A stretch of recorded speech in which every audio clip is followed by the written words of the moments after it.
Assalamualaikum warahmatullahi wabarakatuh.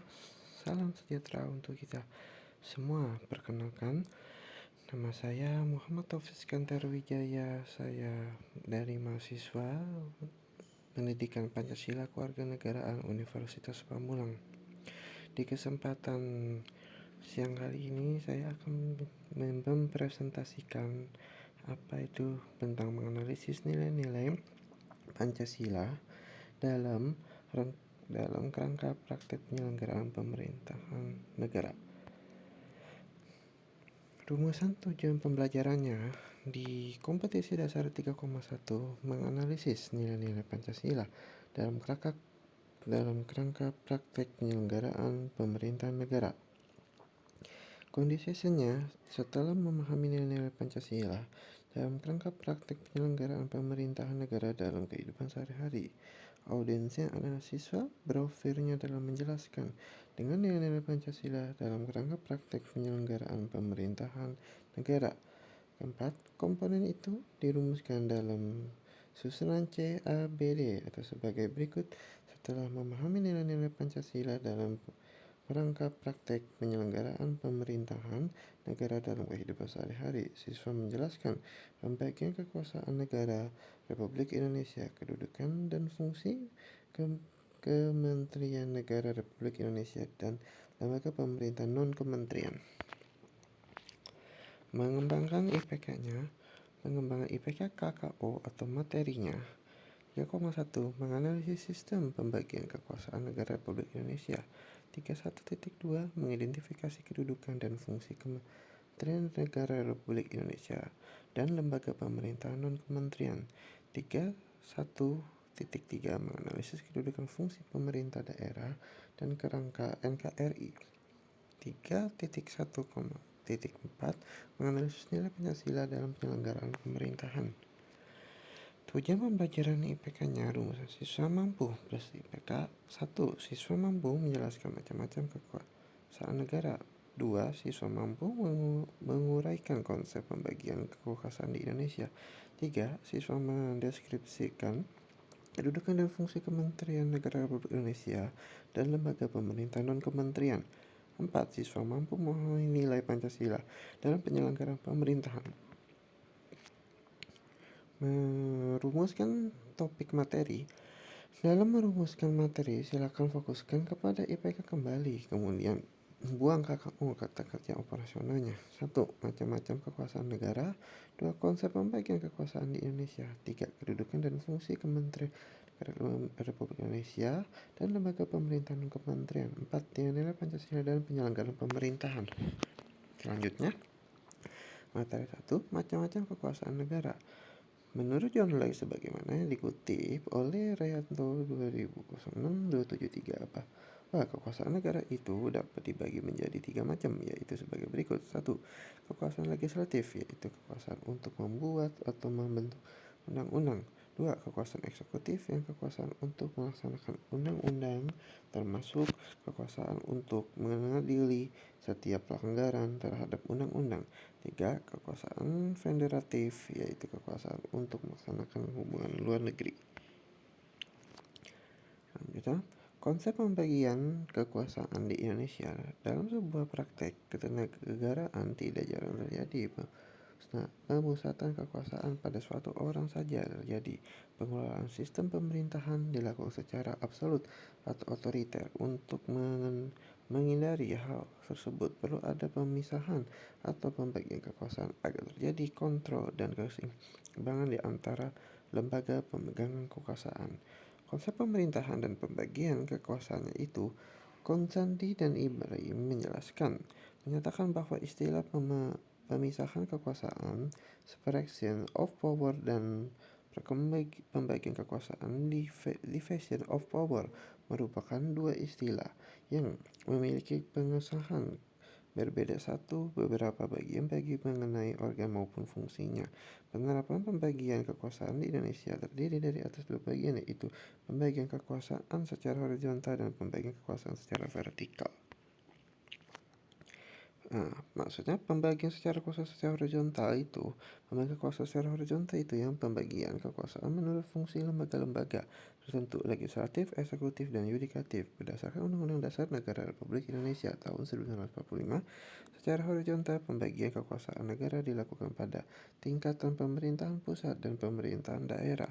Pembagian kekuasaan pada tingkatan pemerintah pusat berlangsung antara lembaga-lembaga negara yang sederajat. B. Pembagian kekuasaan secara vertikal. Pembagian kekuasaan secara vertikal merupakan pembagian kekuasaan berdasarkan tingkatannya, yaitu pembagian kekuasaan antara beberapa tingkatan pemerintah. Pasal 18 ayat 1 Undang-Undang Dasar Negara Republik Indonesia tahun 1945 menyatakan bahwa Negara Kesatuan Republik Indonesia dibagi antara daerah dan kota. Itu mempunyai pemerintahan daerah yang diatur dengan undang-undang. Berdasarkan keterangan tersebut, pembagian kekuasaan secara vertikal di negara Indonesia berlangsung atas pemerintahan pusat dan pemerintahan daerah, pemerintahan provinsi, dan pemerintahan kabupaten kota. Selanjutnya, kedudukan dan fungsi Kementerian Negara Republik Indonesia dalam lembaga pemerintahan non-kementerian.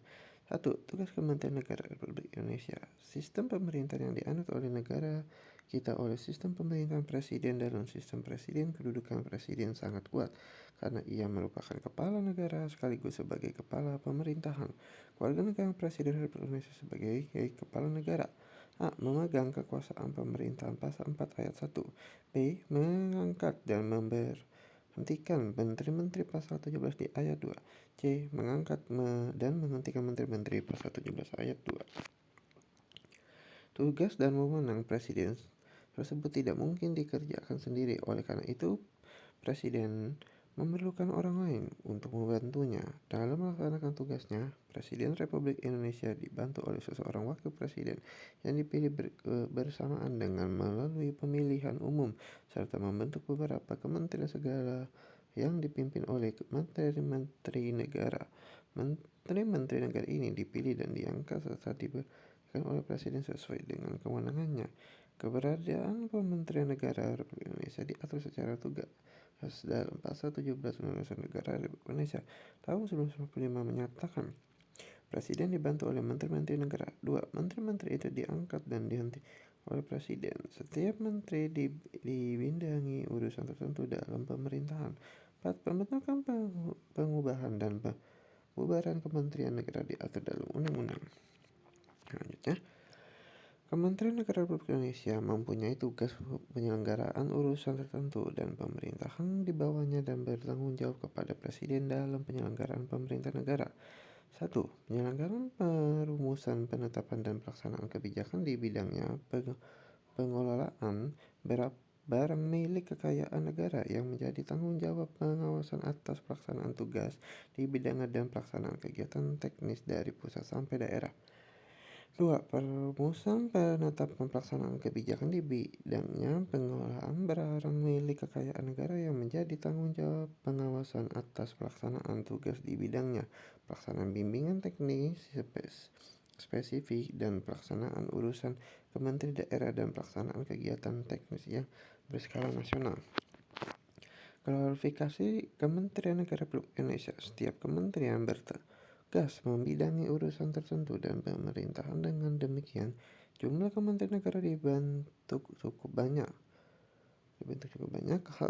Hal ini dikarenakan urusan pemerintahan pun jumlahnya sangat banyak dan beragam. Pasal 15 Undang-Undang Republik Indonesia Nomor 39 Tahun 2008 tentang Kementerian Negara secara tegas menyatakan bahwa jumlah maksimal kementerian negara yang dapat dibentuk adalah 34 kementerian negara. Kementerian Negara Republik Indonesia dapat diklasifikasi berdasarkan urusan pemerintahan yang ditanganinya. Kementerian yang mengenai urusan pemerintahan yang non-struktur. Nama kementerian secara tegas disebutkan dalam Undang-Undang Dasar Negara Republik Indonesia tahun 1945 adalah sebagai berikut. 1. Kementerian Dalam Negeri, Kementerian Luar Negeri, dan Kementerian Pemerintahan.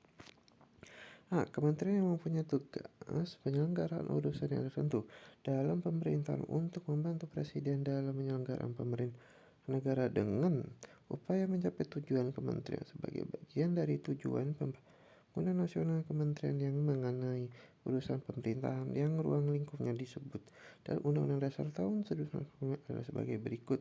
1. Kementerian Agama. 2. Kementerian Hukum dan Hak Asasi Manusia.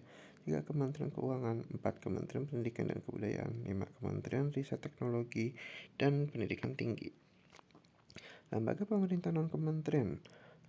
Lembaga Pemerintah non-kementerian merupakan lembaga negara yang dibentuk untuk membantu presiden dan melaksanakan tugas pemerintah tertentu. Lembaga pemerintah non-kementerian berada di bawah presiden dan tanggung jawab langsung kepada presiden melalui menteri akan pejabat setingkat menteri yang terkait. Keberadaan LPNK diatur oleh Peraturan Presiden Republik Indonesia, yaitu Keputusan Presiden Republik Indonesia Nomor 103 Tahun 2001 tentang kedudukan, fungsi, kewenangan, susunan organisasi, dan tata kerja lembaga pemerintahan non-departemen. Berikut ini daftar lembaga pemerintah non-kementerian yang ada di Indonesia. Arsip Nasional Republik Indonesia atau ANRI di bawah koordinasi Menteri Gunaan Aparatur Negara, reformasi birokrasinya. A. Badan Informasi Geospasial atau BIG. 3. Badan Intelijen Negara.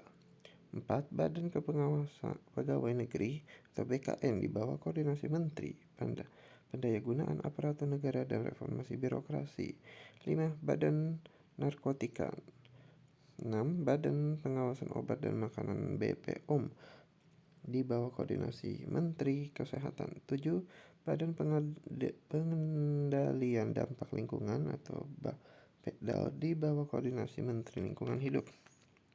Selanjutnya, nilai-nilai Pancasila dalam penyelenggaraan pemerintahan. Sistem nilai dalam Pancasila. Sistem nilai adalah konsep atau gagasan yang menyeluruh mengenai sesuatu yang hidup dalam pemikiran seseorang atau sebagian besar anggota masyarakat tentang apa yang dipandang baik. Pancasila sebagai nilai mengandung serangkaian nilai, yaitu ketuhanan, kemanusiaan, persatuan, keadilan. 2. Implementasi Pancasilanya. Pancasila yang termuat dalam pembukaan Undang-Undang Dasar 1945 merupakan landasan bangsa Indonesia yang mengandung 3 nilai-nilai utamanya, yaitu dimensi spiritual, dimensi kultural, dan dimensi institusional.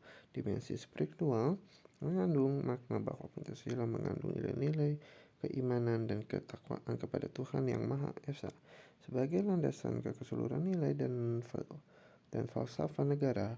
Hal ini termasuk pengakuan bahwa atas kemahakuasaan dan curahan rahmat Tuhan Yang Maha Esa, perjuangan bangsa Indonesia membuat kemerdekaan terwujud. Dimensi kultural mengandung makna bahwa Pancasila merupakan landasan falsafah negara, pandangan hidup bernegara dan sebagai dasar negara. Dimensi institusional mengandung makna bahwa Pancasila harus sebagai landasan utama untuk mencapai cita-cita tujuan bernegara dalam penyelenggaraan pemerintahan. Lanjutannya, nilai Pancasila harus dipandang sebagai satu kesatuan utuh di setiap praktek penyelenggaraan pemerintahan yang mengandung makna bahwa ada sumber-sumber spiritual yang harus dipertimbangkan dalam memberikan pelayanan kepada masyarakat agar tidak menjadi perlakuan yang sewenang-wenang dan diskriminatif. Selain itu, nilai spiritual hendaknya menjadi pemadu bagi penyelenggaraan pemerintahan agar tidak melakukan aktivitas-aktivitas di luar kewenangan dan ketentuan yang sudah digariskan. Kesimpulannya, pada dasarnya dalam sistem pemerintahan yang diterapkan di Republik Indonesia adalah sistem pemerintahan presiden. Akan tetapi terdapat perbedaan dalam hal operasional sistem pemerintahan seperti yang tercantum dalam Undang-Undang Dasar Negara Republik Indonesia tahun 1945. Undang-Undang Dasar Negara Republik Indonesia tahun 1945 menegaskan bahwa sistem pemerintah Indonesia menurut sistem pembagian kekuasaan, bukan pemisahan kekuasaan. Daftar pustaka dari Nyaldin dan Tolt 2017, Pendidikan Pancasila dan Kewarganegaraan kelas 10, Jakarta Pusat, Kurikulum dan Pembukaan Bultibang Kemendikbud. Sekian, terima kasih. Mohon maaf ada salah kata dan jangan lupa Terima kasih. Assalamualaikum warahmatullahi wabarakatuh. Billahi sabizilihaq fastabiqul khairat. Terima kasih.